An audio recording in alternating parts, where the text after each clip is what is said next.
I mean, he is the truth. I was always impressed with him. But, I mean, I was saying leading up to him getting a shot at the world title, he's the boogeyman in that division. He was the guy that everybody was saying, like, is the most dominant of all the contenders. And then when he tapped Dober, that was a big one. When he tapped Dan Hooker, that was a big one, too. It's like the way he's tapping these guys, who are these world-class fighters. Many people for years have said, this guy is the uncrowned champion. Now he is no longer uncrowned. He's the undisputed lightweight champion of the world.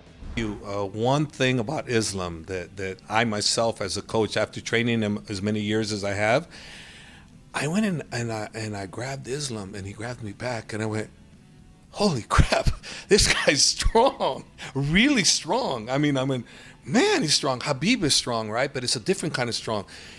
Islam's strong. So I think that I can see why Islam is saying that, because once he grabs you, you're not thinking that kind of strength, and he is super strong, you know. So not all fighters are built equally, and when it comes to the newly crowned lightweight champion IslamMakhachev, the evidence of his talent and the mastery of his tailor-made skill set is overwhelming. It's one thing being told by his coaches and teammates that he's special, but when you see this man perform and hear about it firsthand from his victims, that's where the message really sinks in.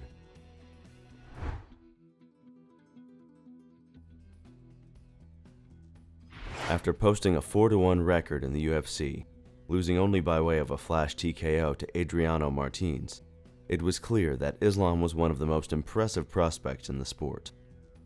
The UFC decided to give him a solid step up in the competition in the form of the streaking, raging Kajan Johnson, a man whose 6-1 run had included a KO victory over the last and only man to beat Makhachev, the Brazilian Martins.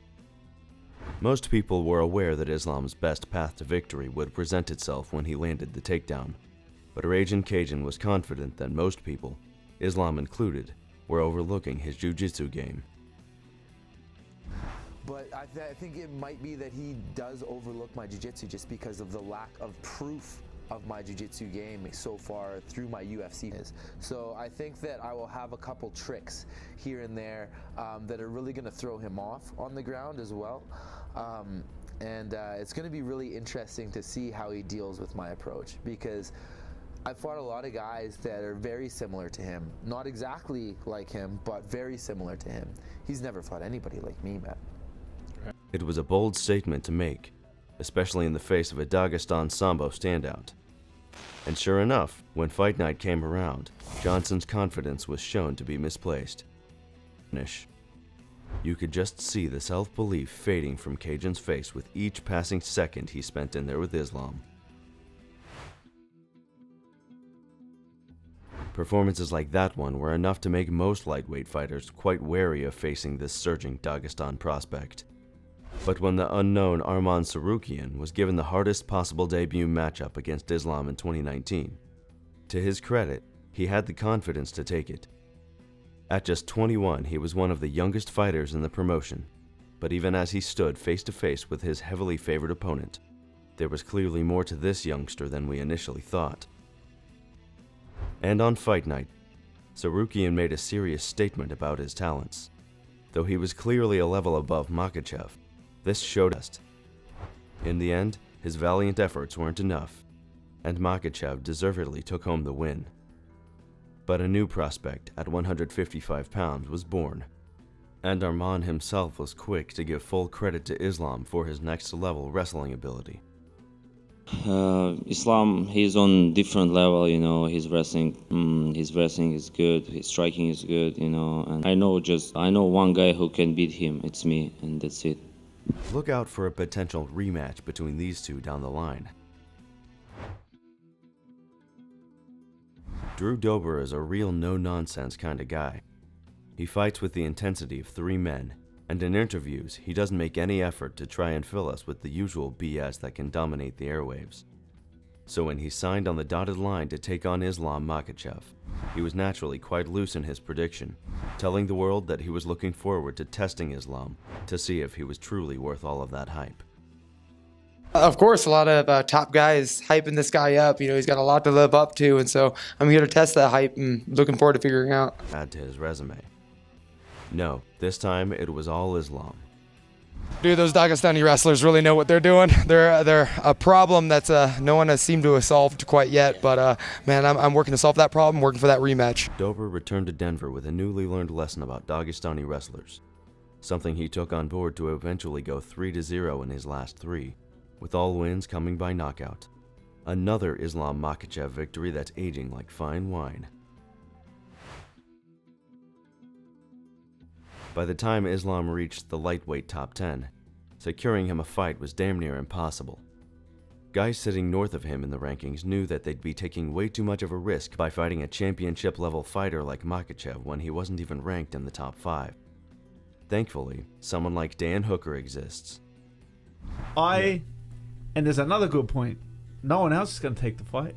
I'm the only guy that's going to fight Makhachev. You can point your fingers. Tony Ferguson going to take it. RDA's out injured. No one else is put there. I'm putting my hand up to fight him. But October 30 doesn't work for me. Why should I? He asked me to jump. I'm not going to say how high. We can fight when on Israel's card. What's he fighting? January? That's in a couple of months. That works for me. I'll fight him then. I don't see why for one spot in the rankings I got to jump, not train, fly halfway around the world with no coaches. Despite having competed just 1 month earlier at UFC 266, the always game Hooker took to the octagon on short notice to replace the injured Rafael dos Anjos as Islam's opponent. Hooker made it clear that he felt it was his duty to do what these other 155-pounders would not do. But on fight night, it was clear that he was out of his depth completely. A guy who gave the former interim champion Dustin Poirier the fight of his life just a couple of years prior. In there with Makhachev, though, it all mattered for nothing.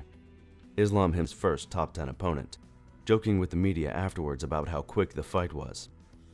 Hooker was clearly impressed by the watertight wrestling system that Makhachev, like Khabib before him, used to chop through his defenses.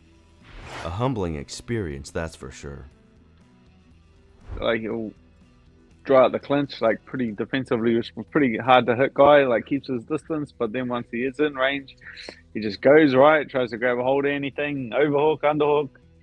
He don't really care. And then, yeah, his like ground sequence as well, just running through the same sequence. So same like system that Khabib uses. So it's kind of a case of if it ain't broke, don't fix it. Like it keeps working. Like there's no point in there's like no call to adjust it or anything like that.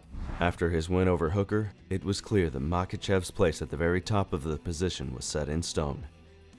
So the UFC opted to sign him for a showdown with his fellow in-form rising talent, Beneil Dariush, a fighter whose own 7-fight win streak looked pretty strong when compared to Islam's 9. However, fate once again had different plans, and with just 2 weeks to go until fight night, Beneil was forced out of the contest, leaving Islam without an opponent once again.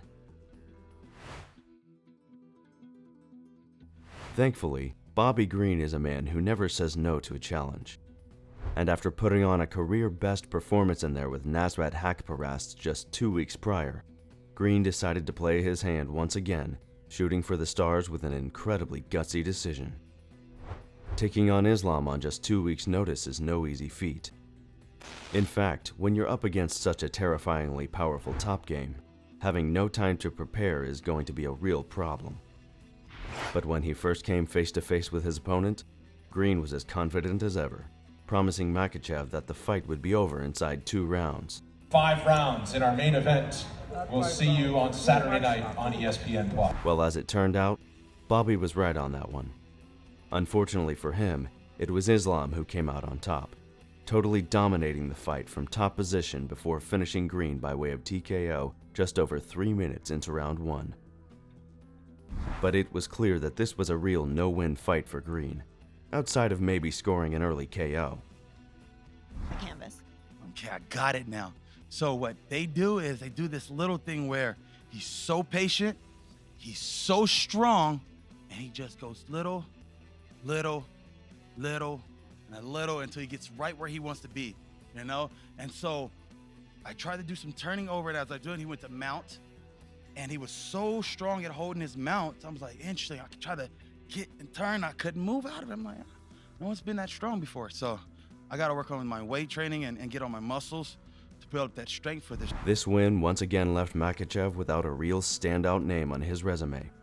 But after trying on several occasions to give him a fight with Rafael dos Anjos, Beneil Dariush, and more, the UFC decided to do the right thing and give this in-form contender his shot at UFC gold.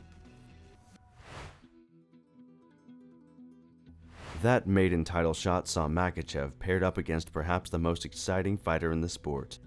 The man who holds every finishing record in the book. A striker, a submission threat, and an uncoachably tough champion who could make even the greatest fighters in the sport pay for the slightest of mistakes. Charles Oliveira was the champion for a reason, and through the post-fight build-up, he made it clear that Islam's ground game was not as far beyond his own as most people thought. In his eyes, his own resume and extensive submission catalog were enough to really threaten Makhachev if he left any openings. And for most fans, Dobronx had some real potential to be a kryptonite for his Dagestani counterpart. Acho que na realidade o Islam bota todos os caras que vêm da parte da trocação pra baixo, né? A gente tá falando da maior finalizador da história do Ultimate. Eu não tô preocupado do Islam me botar pra baixo, essa é real. Well, the fact is that he can do whatever he wants. He could try to bring me to the ground, but I have 11 submissions in fights. So, will he want to do that? On fight night, any predictions for a Charles Oliveira victory were proven very, very wrong. Islam had his way with the greatest lightweight on the planet, using the threat of the takedown to open up gaps on the feet. A second-round knockdown basically spelled the beginning of the end of Oliveira. And where most fighters would have been nervous about engaging with Charles on the mat, as soon as Islam dropped him, he jumped in, passing his guard with ease before locking up the fight-ending arm triangle choke. Charles took the defeat just about as well as he could have, but seeing a fighter of his caliber dealt with so handily was a spectacle that sent shockwaves through the MMA world that are still being felt today. On the ground, people were thinking, there's no one that can challenge Charles. Charles is at such an elite level. Islam beats him so soundly that now you're like, I don't even know if it makes sense for Charles to fight him again. Whether Alexander Volkanovski can prove himself to be greater than Islam remains to be seen, but he will also be faced with a truly steep mountain, a potentially unassailable task, one that may even be beyond the powers of the current pound-for-pound #1. Thank you for tuning in. Be sure to click the bell to be notified of future videos. If you want to be featured next time around, leave a comment down below. And be sure to check out some of our other videos.